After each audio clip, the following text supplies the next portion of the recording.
وہاں اہمیت قرآن کی واضح کرنا ہے. اور دوسرا پہلو اس کا یہ ہے کہ گویا یہ بتایا جا رہا ہے کہ شاعری کی ماہیت تخیل ہے. شاعری کی بنیاد تخیلات ہیں اور جذباتیت ہے. اسی لیے آپ شعراء کو پارلیمنٹ میں خاص طور سے نہیں بھیجتے کہ قانون بنائیے.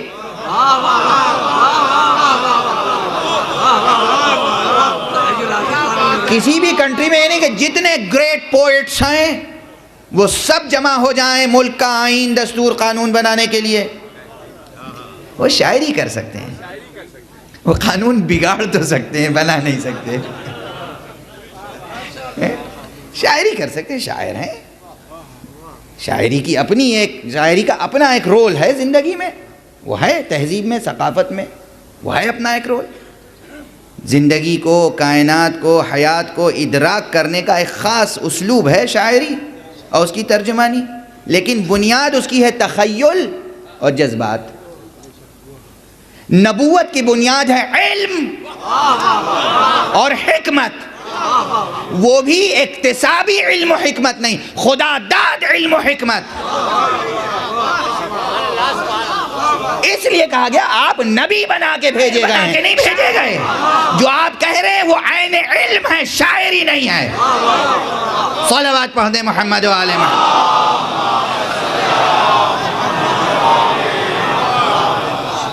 نہیں آئے گی اس وقت تک نہ ولایت مصطفیہ سمجھ میں آئے گی نہ ولایت علویہ سمجھ میں آئے گی, نہیں سمجھ میں آ سکتی. دیکھیے حقیقت ولایت کو منحصر کیا ہے ذات خدا میں. قرآن نے انما ولیکم اللہ ورسولہ والذین آمنوا الذین یقیمون الصلاة ویؤتون الزکاة وہم راکعون.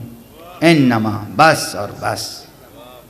انما کا حصر جانتے ہیں آپ کس قیامت کا ہے؟ انما کو عربی میں کہتے ہیں کلمہ حصر.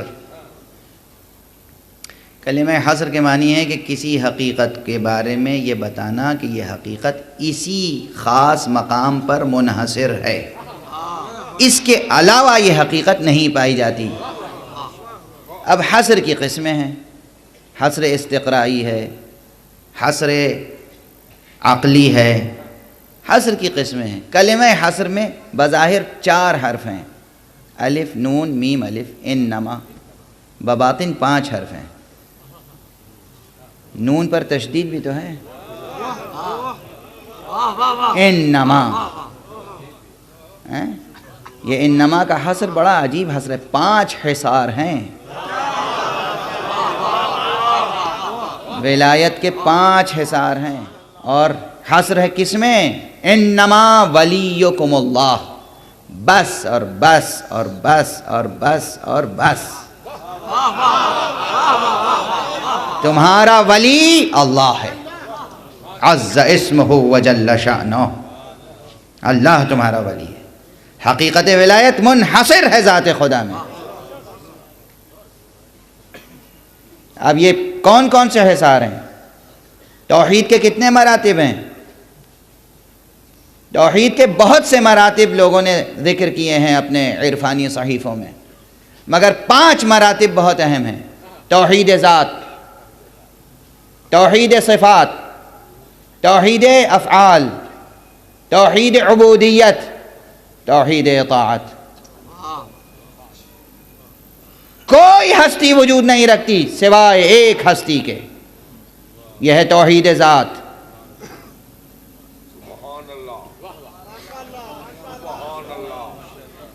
صفات, رب اکبر کے جو صفات ہیں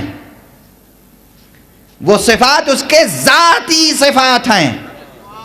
جب اس کے علاوہ کوئی ہے ہی نہیں تو کوئی اسے عطا کیا کرے گا, وہ کسی سے لے گا کیا؟ جب حقیقت ہستی ایک ہے, غیر ہے ہی نہیں, جب غیر نہیں ہے تو کوئی عطا کیا کرے گا, وہ لے گا کسی سے کیا؟ تو جتنے صفات ہیں اس کے اپنے صفات ہیں. رحمانیت اس کی صفت ہے, رحیمیت اس کی صفت ہے, معبودیت اس کی صفت ہے، کرم اس کا صفت ہے، رزاقیت اس کی صفت ہے. اب صفات کے درجات ہیں. علم اس کی صفت ہے، قدرت اس کی صفت ہے. علم اس کی ذات سے الگ کوئی چیز نہیں ہے. ایک مکتب ہے پورا، میں کیا کروں؟ ایک پورا اسکول آف تھاٹ ہے، ایک پوری اکیڈمی ہے اسکولاسٹسزم کی، یعنی علم کلام کی، کہ جو اس کی تعبیر و تفسیر اس طرح کرتی ہے کہ اللہ کی ذات الگ ہے اپنی جگہ اور 8 صفتیں الگ ہیں. ہر صفتیں زائد بر ذات ہیں. زائد بر ذات ہیں تو پھر 9 خدا مانیے.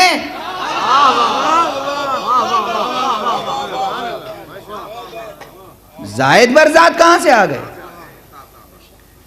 صفتیں الگ ہیں، ذات الگ ہے. نہیں، صفتیں عین ذات ہیں. وہی ہے وہ ذات حق، اسی کا نام ہے علم. صفتیں الگ ہیں، ذات الگ ہے.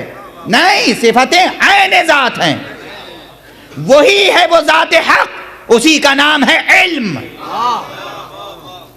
وہی ہے وہ ذات حق، اسی کا نام ہے قدرت. یہ نہیں کہ قدرت الگ ہے، وہ الگ ہے. وہ قدرت سے کام لیتا ہے، وہ علم سے کام لیتا ہے. یہ گریک مائتھولوجی ہو جائے گی. یہ آپ کے پڑوس کی مائتھولوجی ہو جائے گی. آپ کا دوست ملک بھارت، جس کا میں رہنے والا ہوں، اس کی مائتھولوجی ہے ایک ہے برہم نراکار، اس کی کوئی شکل و صورت نہیں ہے. اس نے اس کائنات کو بنایا اور اس کے بہت سے اور مددگار ہیں. اب وہ کائنات چلا رہا ہے اپنے مددگاروں سے. تو گویا ایک ہے اللہ اور ایک علم ہے. کوئی الگ ایک شے ہے جس کا نام ہے علم، ایک الگ شے ہے جس کا نام ہے قدرت، ایک الگ شے ہے جس کا نام ہے ارادہ، ایک الگ شے ہے جس کا نام ہے کلام. اللہ اس کلام کی مدد سے تکلم فرماتا ہے، اس لیے وہ متکلم ہے. نہیں، صفتیں عین ذات ہیں. تو دوسرا حصر توحید صفات. صفتیں سب اس کی اپنی ہیں. ذات بس ایک ہے، خدا کی ذات، اور کوئی ذات نہیں ہے. صفتیں سب اللہ کی صفتیں ہیں. اور اس کے بعد افعال کی توحید یہ ہے کہ جو کچھ پروردگار عالم کر سکتا ہے اور کرتا ہے، بس وہی کر سکتا ہے اور کرتا ہے. اس کے علاوہ کوئی کر نہیں سکتا. توحید عبودیت اجمالی ہے یہ بیان. اب ظاہر ہے کہ ہر مطلب جو ہے وہ ایک ایک اشرہ چاہتا ہے. توحید ذات مستقل گفتگو چاہتی ہے. توحید